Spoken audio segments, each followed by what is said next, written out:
Сайн байцгаана уу та бүхэнд өнөөдрийн мэндийг хүргэе. Өнөөдрийн видео бичлэгээр 2 тооны нийлбэр олох үйлдэлийг хэрхэн C програмчлалээр бичих талаар та бүхэнд тайлбарлаж өгье. За 2 тооны нийлбэрийг олгохоос өмнө та бүхэндээ математикийн үйлдэлийн гаргалгааг нь тайлбарлаж өгье. За жишээлбэл 5 дээр нэмэх нь 7, тэнцүү 12 гэсэн үйлдэлийг бид нар математик дээр хийдэг. Харин C програмчлалын хэлэн дээр болохоор бид нэр энэ үйлдэлийг C тэнцүү A дээр нэмэх нь B гэсэн үйлдэлээр хийнэ.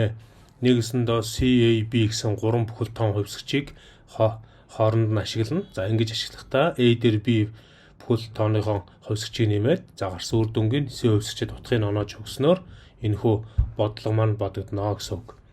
За тэгвэл энэхүү бодлогыг бодохын тулд бид нэр дараах үйлдэлийг хийх ёстой байгаа. За хамгийн түрүүнд C програмчлалын хэлний толгой файлыг зарлаж өгнө. За энэ дээрээ зарлахтай болохоор include гэсэн түлхүүр рүүгээ зарлаж өгөөд за их багын хаалтан дотор stdio цэгээ гэсэн толгой файлаа бичиж өгнө. За үүний дараагаар int main гэсэн үндсэн функцаа бичиж өгөөд бүрэнгийн хаалтаа нэгээд хаагаад за гоё хаалтаа нэгээд хаана. За энэ дотроо бид нар үйлдэлээ хийх ёстой байгаа. За үйлдэлээ хийхэд бол хамгийн түрүүнд бид нэр full тоон хэлбэрээр integer буюу A, B, C гэсэн тоонуудаа таслаар тусгаарлаад ард нь цэг таслаар хаагаад мөрөө хаагаад дуусгана. За үүнийхэн дараа одоо A, B, C маань бүхэл тоон хэлбэрээр буюу одоо integer хэлбэрээр зарлагдахад бэлэн боллоо. За одоо бид нэр компьютерийн keyboard-ноос утга авах хэрэгтэй байгаа. За утга авахаас өмнө print командаар print f буюу print file функцэн дотор тухайн эхний тоогоо оруулна гэдгийг бичиж өгье. Enter first number. За цэг таслаард нь бичиж өгөөд за scan функцийг ашиглана. Scan функцны юу хийж байгаа юм бэ гэхээр компьютерийн keyboard-ноос таны утгыг оруулж дэмжинэ гэсэн үг. За энийг хийхэд бол double quote дотор хувь D гэж утгыг бичиж өгөөд за сүүлийн double quote буюу давхар ашлтын араас таслал тавиад A гэсэн хувьсгчийн утгыг and A гэж бичиж өгнө. За ингэснээр A гэсэн хувьсгчийн утгыг компьютерийн keyboard-наас авахд бэлэн болж байгаа. За ард нь цэг таслаа бичиж өгж үйлдэлээ дуусгаад print f буюу print file функцэн дотроо enter second number гэж бичнэ. За хоёр дахь тоогоо оруулна үгээд за ард нь цэг таслаа бичиж өгч дуусгаад за дараа нь scan функц ашиглаад дахиад хувь D.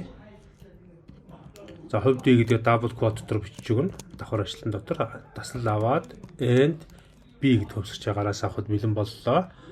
За одоо хоёр тооныхоо нийлбэрийг олохын тулд C тэнцүү A дээр нэмэх нь B хувьсгчээ бичээд цэг таслалаа бичиж өгöd дуусгана.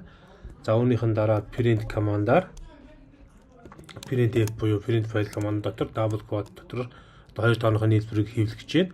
За хэвлэхдээ бид нэр хувь D гэж бичиж өгч болно. За ингээд таслал аваад C гэж бичээд за цэг таслаа тавина. За ард нь return тэг гэсэн үйлдэлийг бол бичих болно, бичихгүйсэн ч болно. За энэ бичдэг нь ямар учиртай юм бэ гэхээр return тэг гэж бичихээр ямар нэгэн утга бол буцаахгүй гэсэн үг. За програм ажиллаад үзье. За програм нь ажиллаж байна. Эхний тоогоо оруулгын. За эхний тоон 23. За дараагийн тоон 40. За 56. За ингээ хоёр тоогоо хооронд нь нэмгээд үр дүн 79 гарсан байна. За энэ үйлдэлийг бол арай өөрөөр бас хэвлэх боломжтой. За нэг үсэндээ яаж хэвлэх үү гэхээр дараах байдлаар хэвлэж болно. За жишээлбэл хувь D дээр нэмэх нь хувь D.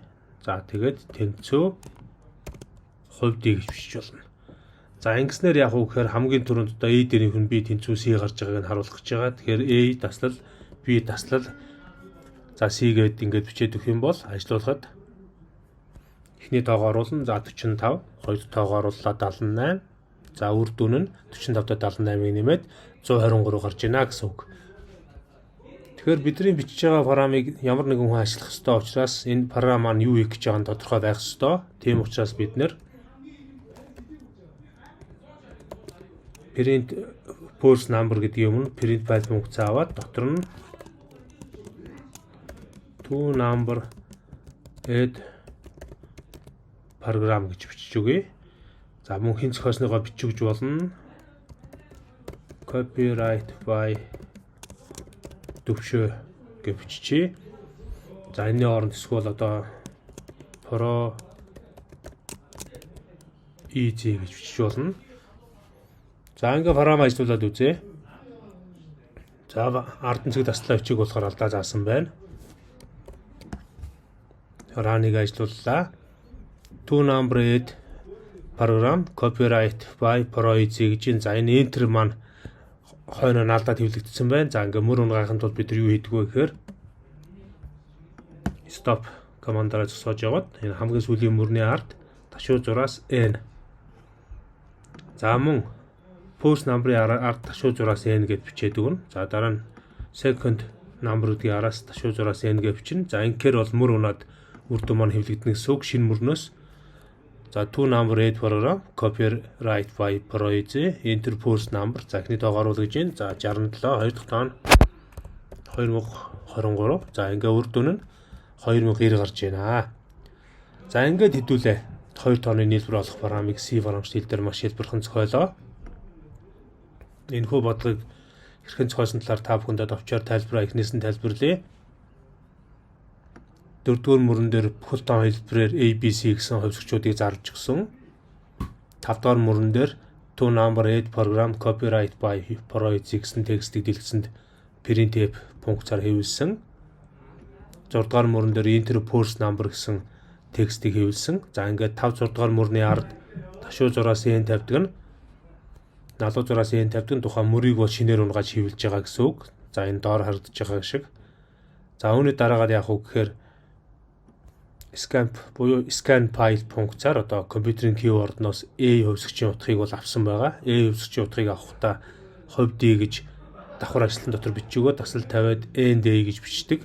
За ингэж A-ийн утгыг авсны дараагаар бид нэр second number-ыг хоёр дахь тоогоо хэвлээд за хоёр дахь тоо маань хэвлэгдсэний дараа мөр унаад шинэ мөрнөөс B тоогоо авна. За B тоогоо болохоор бас мөн ялгаагүй хувь D гэж давхар ажлын дотор бичиж өгөө таслаар тусгаарлаад B-ийн өмнө end төсөг энд одоо холбоосыг тавьж өгнө. За дараа нь C-ийн цүү эдэрнийх нь B гэдэг үйлдэлээ хийгээд print tab функцаар яг үйлдэлүүдийн хооронд нэмж байгаа шаардлагын тулд хувь D нэмэх хувь D нэмэх андуурсан уучлаарай. Хувь D нэмэх хувь D тэнцүү хувь D гэж бичээд ABC-гээс уруу хэвсгэж бичээд өгнө. За ингээ үр дүн маань харагданаа. За энэ дээр result гэж өмнө нь бичээд үйлдэлээ ингээ хийчих юм бол за хэдүүл ажиллуулад үзье. За эхний тоог оруулна гэж байна. За эхний тоо маань одоо 2025, хоёр дахь тоо маань 2030. За ингээ оруулах юм бол result гээд 2025 дээр нэмэх нь 2030 тэнцүү 4055 гэсэн тоо гарч байна.